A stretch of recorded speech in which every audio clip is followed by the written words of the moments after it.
Janasena TDP పొత్తులో భాగంగా ఎన్నికల అభ్యర్థుల ప్రకటనతో ఒక్కసారిగా రాజకీయం బగ్గుమంది. పేర్లు రాని కొందరు నేతలు అసంతృప్తితో రగిలిపోయారు. కొన్ని చోట్ల రాజీనామాలు ప్రకటించారు. గజపతి నగరం టీడీపీ ఇన్ఛార్జ్ కొండపల్లి అప్పలనాయుడు రాజీనామా చేశారు. అతను పోటీ చేయాలనుకున్న స్థానం నుంచి కొండపల్లి శ్రీనివాసరావుకు టికెట్ కేటాయించడంతో నొచ్చుకున్నారు. మీరు కొత్తగా బిజినెస్ స్టార్ట్ చేయాలనుకుంటున్నారా? మార్చ్ 16-17 హైటెక్స్ లో franchise India biggest ఫ్రో expo. Visakha పశ్చిమ సీటు ఆశించిన పాసర్ల ప్రసాద్కు కూడా భంగపాటు కలగడంతో టీడీపీకి రాజీనామా చేశారు. వీరితో పాటు రాయచోటి నుంచి పోటీలో నిలవాలని చూసిన రమేష్ రెడ్డి రాజీనామా బాట పట్టారు.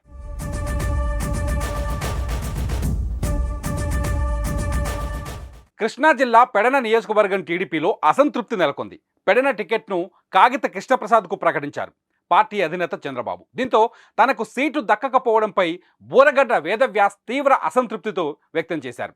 ప్రస్తుతం టీడీపీ రాష్ట్ర ఉపాధ్యక్షుడిగా కొనసాగుతున్న వేదవ్యాస్ ఉమ్మడి అభ్యర్థిగా పెడన టికెట్ తనకే వస్తుందని ఆశలు పెట్టుకున్నారు. టికెట్ రాలేదని తెలియడంతో కార్యకర్తల సమావేశంలోనే ఉన్నట్టుండి అస్వస్థతకు గురై పడిపోయారు వేదవ్యాస్. వెంటనే అలర్ట్ అయిన కార్యకర్తలు అతన్ని ఆసుపత్రికి తరలించారు.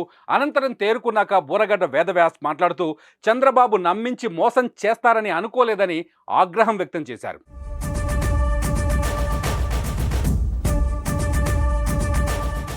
కాకినాడ జిల్లా జగ్గంపేట నియోజకవర్గం నుంచి జనసేన టికెట్ ఆశించిన నియోజకవర్గ ఇన్ఛార్జ్ పాసంశెట్టి సూర్యచంద్రకు టికెట్ దక్కలేదు.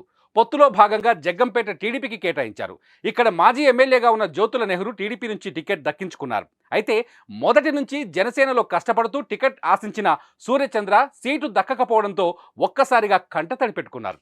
ఇప్పటివరకు ధర్మంగానే ఉన్నామని, ఇప్పుడు పొత్తులో భాగంగా అధినేతలు తీసుకున్న నిర్ణయానికి కట్టుబడి జ్యోతుల నెహ్రూ గారిని ఎమ్మెల్యే చేసే వరకు కష్టపడతానని అన్నారు. అనంతపురం జిల్లా పెనుకొండలో టీడీపీ అభ్యర్థిగా సవితను ఖరారు చేశారు. దీంతో పెనుకొండ పట్టణంలోని టీడీపీ కార్యాలయం వద్ద శనివారం పార్టీ శ్రేణులు పెద్ద ఎత్తున నిరసన కార్యక్రమం చేపట్టాయి. శ్రీ సత్యసాయి జిల్లా అధ్యక్షులు, పెనుకొండ నియోజకవర్గం ఇన్ఛార్జ్ మాజీ ఎమ్మెల్యే బీకే పార్థసారథికి ఎమ్మెల్యే టికెట్ దక్కకపోవడంతో ఆగ్రహ జ్వాలలు వెల్లువెత్తాయి. టీడీపీ కార్యకర్తలు ఫ్లెక్సీలను దగ్ధం చేశారు. టీడీపీ అధినేత చంద్రబాబు, లోకేష్కు వ్యతిరేకంగా నినాదాలు చేశారు. బీకే పార్థసారథి వెంటే మేము నడుస్తామంటూ తెగేసి చెప్పారు. అదేవిధంగా నియోజకవర్గంలోని పార్టీ నాయకులు తమ పదవులకు మూకుమ్మడిగా రాజీనామాలు చేశారు. తెనాలి సీటును జనసేనకు కేటాయించారు. ఈ విషయంపై టీడీపీలో వివాదం చెలరేగుతోంది. టీడీపీ సీనియర్ నేత ఆలపాటి రాజా విషయానికి వస్తే ఆయన చాలా కాలంగా పార్టీని నమ్ముకున్నారు. ఎన్నో ఆటుపోట్లను తట్టుకొని నిలిచారు.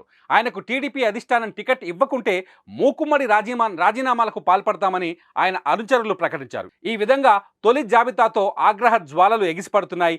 దీన్ని ఇరు పార్టీ అధినేతలు ఎలా చల్లబరుస్తారోనని రాజకీయంగా ఉత్కంఠ రేగుతోంది.